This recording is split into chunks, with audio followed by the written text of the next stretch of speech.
La motivation au départ, ça a été vraiment la continuité du travail qui avait été fait en maison de santé pluridisciplinaire. Et la CPTS nous a ouvert sur un territoire un peu plus large que le travail exercé dans notre maison de santé.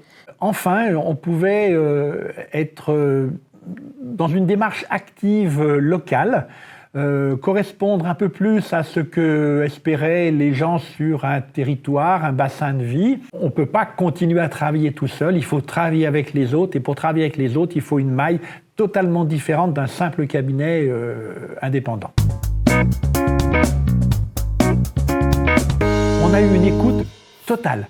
Et alors ça, franchement, quand on veut créer ce qu'on appelle un lien ville-hôpital, c'est très très intéressant. On a aussi pu profiter d'échanges au sein de la région Auvergne-Rhône-Alpes avec d'autres porteurs de projets. Nous étions plusieurs acteurs à monter des CPTS, à échanger sur les freins, les leviers, ce qui pouvait être facilitant pour monter un projet qui soit fédérateur. Quand on interroge un professionnel de santé, aussitôt, ils nous répondent tous pratiquement la même chose. Moi, j'ai pas envie d'être sous la coupe de la Sécu, j'ai pas envie d'être sous la coupe de l'ARS. Si j'ai quelqu'un qui me dit ce que je dois faire, ça me gêne. Pour dépasser ce frein-là, on leur a montré effectivement qu'il y avait différentes opportunités dans le cadre de la CPTS pour travailler différemment et partager le travail. Le principal frein à la mise en place de notre projet initialement a été le manque de temps. Nous sommes tous très pris par notre pratique quotidienne et il a fallu se libérer du temps, tout en sachant derrière, nous étions tous convaincus que ce temps investi nous permettrait après de gagner du temps. La CPTS nous a permis d'ouvrir les portes de l'hôpital, qui n'étaient pas ouvertes par exemple à la maison de santé. On était trop petits pour discuter avec cette instance-là.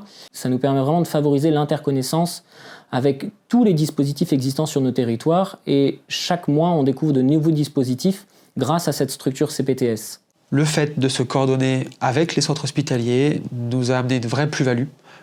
Avec des soins qui sont maintenant coordonnés, on peut anticiper les retours, prévoir les soins à mettre en place et l'accompagnement sur le plan social.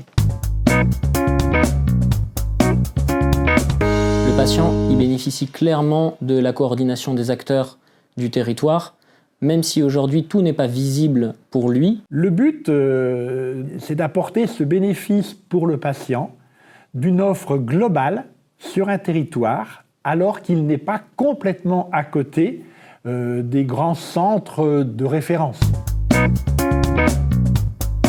Le premier conseil que je donnerais est de trouver une problématique qui soit pertinente pour l'ensemble des acteurs du territoire. C'est la seule façon pour moi de monter un projet qui puisse être fédérateur. Fédérer, avec l'ensemble des acteurs du territoire. C'est vraiment ça qui donne du cœur à la CPTS, du corps aussi à ce projet-là. Jetez-vous à l'eau, passez le pas, entrez dans la CPTS.